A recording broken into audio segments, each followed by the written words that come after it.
What are you doing? Waiting for fireworks. What? Waiting for fireworks.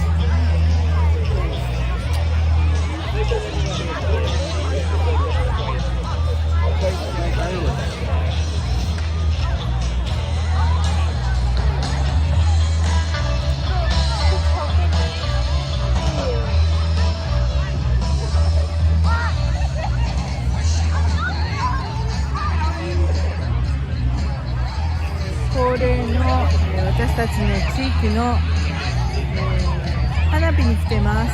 独立記念日の花火がうちのすぐ隣の公園であります。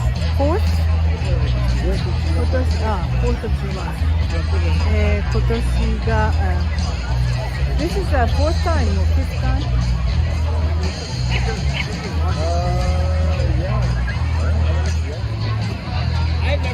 毎年大掛かりな本格的な花火をこのコミュニティでやってくれます。このコミュニティだけの人だけじゃなくていろんなところからこの花火を見に来ておられるみたいです。